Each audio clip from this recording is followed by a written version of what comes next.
Hey everyone, Douglas here. Welcome back to the MMT Macro Trader. In this market recap, it's Tuesday, October 10th, 2023, and precisely on schedule. We are seeing markets take off once again. We've had three really strong days on the S&P 500 in a row.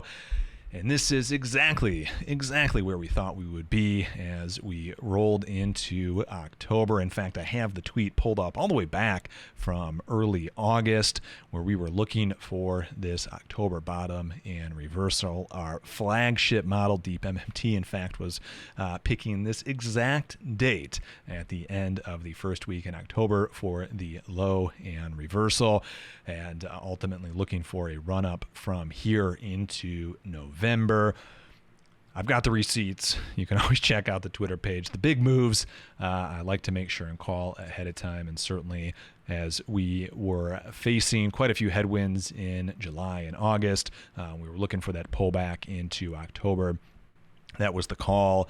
Now it's looking like the bullish rally, which really, in the grand scheme of things, that is where we are in the long run. We are certainly setting up a kind of an established bull rally here, is going to resume. So that's going to be the focus of tonight's update. Real quick though, before we get into kind of the nitty-gritty details of this update, I do need to talk quickly about what took place and really what is taking place and started over the weekend, taking place in Israel and Gaza. Look, the scenes that are coming out right now from what is taking place are devastating on the human level. It's your heart goes out for anyone involved, obviously for the people there that are directly involved. And the rest of this video, I don't want to diminish the real human cost of what's taking place in the Middle East right now. But the focus of this channel and of these videos is to keep an eye on markets and implications of flows on markets and where ultimately market price is headed. And again, is terrible as what is taking place out there, and certainly there will be geopolitical consequences that will take place in the broader kind of global macro picture. I don't think the immediate impact of what's taking place in the Middle East is really going to kind of dislodge the underwriting factors in flows right now in markets. Oftentimes when these events take place, there is an immediate fear trade. Once that fear trade resolves, you oftentimes see a very quick snapback to the kind of emerging underlying trend. In this case, I think we saw that really play out Monday. We had that initial sell-off as futures markets opened Sunday into Monday, and then as the trading day took place, we saw a strong rally into Monday, then ultimately continued on into today. So again, it is terrible to see what is taking place out there, and I hope we can get a quick resolution, and the human impact remains as small as it needs to be. But focusing on what I can focus on here with this channel is going to be the impact of these events on markets. And again, I think that impact has pretty much already been priced in. The one thing kind of longer term would be the potential for some slightly higher fiscal flows from more defense spending. We'll probably see defense spending increase, and again, that would add net financial assets to the private sector because of that. So that would be maybe one impact, but I think kind of that immediate fear trade has already been resolved. So again, I didn't want to come off callous not mentioning it. It's terrible to see, but I think the impact has likely been absorbed, and at this point now, the underlying factors for where the market is at are now going to take place. So going back to the market and what we are anticipating going forward, I think the best way to kind of think this through then is to go back mentally and say, okay, where were we at the end of July and August as we were making this call for the pullback in the first place, and then see, okay, all those headwinds that ultimately push markets lower, what remains? And the first real headwind was just the fact that we had one heck of a rally up into this point, just kind of pulling up the S&P. This is the 4-hour chart. up into the late July high from the March low. I mean, that was a pretty aggressive move higher. One of the charts you can make on TradingView quite simply or quite easily is this mean reversion chart. Just take the 4-hour chart, plop down a 100 period, 200 period, your choice, moving average. And what you'll notice is, and this is kind of like an RSI model, what you'll notice is about 150 points above or below that moving average is about as far as markets tend to extend from the mean before they reverse course. And during that run up from really kind of those main summer months, we were above the mean the entire time. And that is a very long time to remain above the mean. Same idea if you like other, again, like I said, the RSI, again, major overbought RSI signals as we were heading into the kind of the latter half of the summer here after a very strong rally. So purely from a momentum standpoint, we had one heck of a run during the summer months. Obviously, that has resolved itself now with the pullback, actually marked and oversold as we were heading into the first few days there of October. So from a momentum standpoint, that has resolved itself. So little surprise there that we saw things reverse. The next thing that was standing in front of the market, and again, likely why deep MMT, and as I was seeing it, was calling for that late July, early August top, was just the fact that from a seasonality standpoint, flows really fall off a cliff. There is a large tax drain that occurs in September, and the main underlying driver of equity prices being those flows. Those were just going to give way at that point. So you have confounding factors. You just have the momentum giving way, paired with that then the underlying structural flows not being there to support. Again, you're just going to see things pull back. Another factor that was taking place at that time as well is the potential for a government shutdown, adding a little bit into the fear trade. Obviously, that resolved itself, and we just got a classic kind of September pullback. And again, at the time, we were pointing out that from a pure seasonality standpoint, September, October are very dicey periods, and it makes sense in kind of that MMT framework that this is usually the most highly volatile time period of the year because flows just disappear and there's a lot of risk heading into this time frame. But if we go back to that flows chart, you'll see as we start to kick up into the new fiscal year, the new government fiscal year, we do see that flows come back on board in early October, and it's kind of this time period where things start to take off once again. So we are kind of right back on track, and longer term, we are very much in a bull market. The underlying flows, the core structural flows, are the level at which the government continues to print is really unprecedented, and the continued growth. And it all goes back to the thesis that we had starting all the way back at the end of last year, that this higher interest rate regime was only going to add fuel to the fire, so to speak. And we've added over $1 trillion in interest income in that time period, and we're seeing that play out with spending really just fire higher. So we continue to see that spending take place, and that is why we think now at this point we're going to see that rally resume. Now, there is one thing that was a risk that we were talking about as we got into August and September, and that was the October 16th tax drain.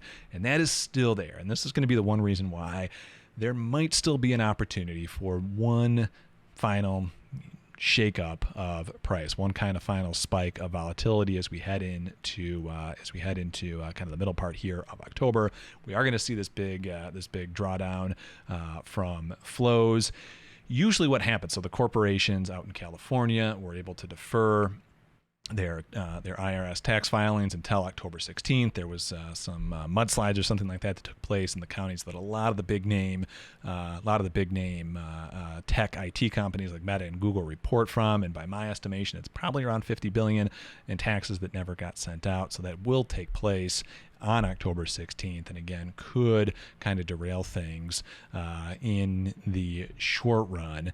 And that is something that deep MMT, the model, wouldn't understand exactly, right? I wouldn't know that the IRS gave the extension till exactly this day. And I can kind of demonstrate that by pulling up the monthly comparable chart to show what sort of net financial assets are being added from the daily treasury statement each month. And what I want to show is, if you look at June of 2023, now we need to kind of exclude 2020, 2021, and 2022 because of the effects of all the COVID spending that took place and then kind of the boomerang effects that lasted into 2022. But we can certainly more safely compare 2023 with, say, 2019, the pre-COVID era, and say we should have expected the June print, which ended up being 162 billion added net financial assets in June. If we go back to 2019, June historically is a negative year, negative 50 billion in flows. Well, why did June surprise to the upside so much? Well, one of the contributing factors of that was the fact that normally those taxes that would have gotten paid then didn't, and they were able to be pushed into later months. So June was a surprise month to the upside, and certainly come October 16th, we're going to see October dip a little lower. So we are going to see a big tax drain in October, but it is going to be a one-off, and then flows historically end up finishing the kind of late fall months quite strong as we head into the second half of October and into November. Point being, maybe a little bit of choppiness because of the tax strain, but then after that we should have some clear skies. So keep that in mind, that there still is that risk. Now, I have started to inch into a long position that I do intend to build out, probably aiming sometime maybe for December as a possible short-term top, late November, early December. We'll see how deep MMT starts to analyze flows as we get closer to that juncture. But at this point, I'm not all in quite yet, and that's what I'm going to show. Kind of the final tool that I'm going to bring up, and one of the last things I'm going to look for is, although we've had a very nice rally, it's yet to really force the hand from the dealer standpoint and from the kind of the volatility standpoint.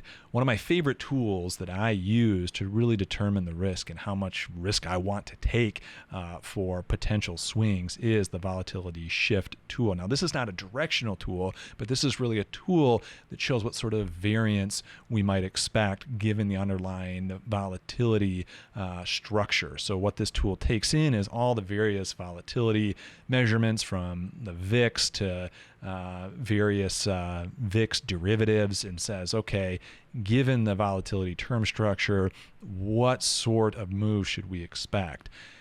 Again, it's a measure of variance. So you're going to see, when the market is anticipating even big moves higher, you're still going to see the possibility for what I just simply label here as risk one, or kind of a purple or pink sort of move, meaning you're not only anticipating potential large moves lower, but you're also potentially expecting large moves higher.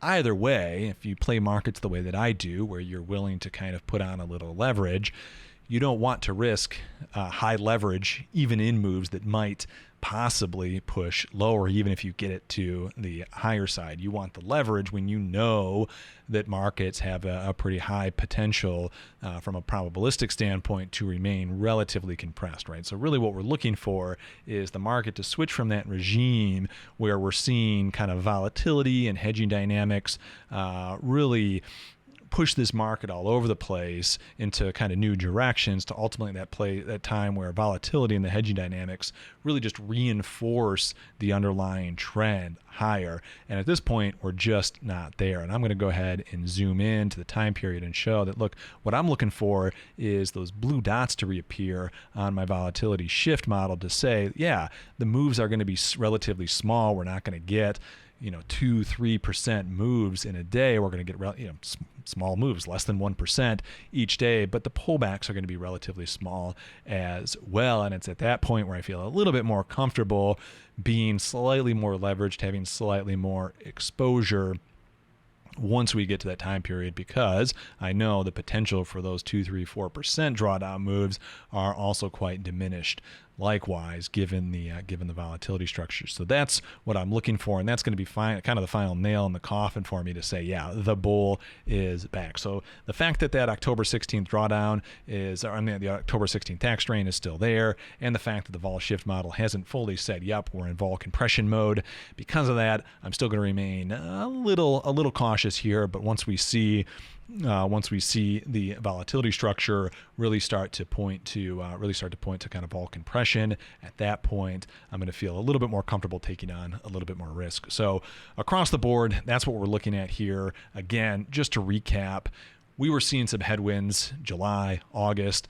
We saw the drawdown take place in markets. We saw the pullback take place. Slowly but surely, pretty much every hurdle that was in front of this market has given way. The last one being this October 6th tax strain. And I think once that gives way, maybe once we get past options expiration on October 20th, I think at that point we could see markets really rally from here. And that is all I have for today's update. Look, if you like this type of research and analysis, you're an active trader, active investor, check me out over at patreon.com/MMT Macro Trader. I have multiple updates up there each week. All the tools that I've shown in all these videos, they're all available there and get updated on a regular basis. Get on the Discord and as well, and be able to talk to me throughout the trading day. All that is available again over at the Patreon page, patreon.com/MMT Macro Trader. Anyway, that's all I got for today's update. Good trading, everyone. We'll talk to you next time. Bye bye.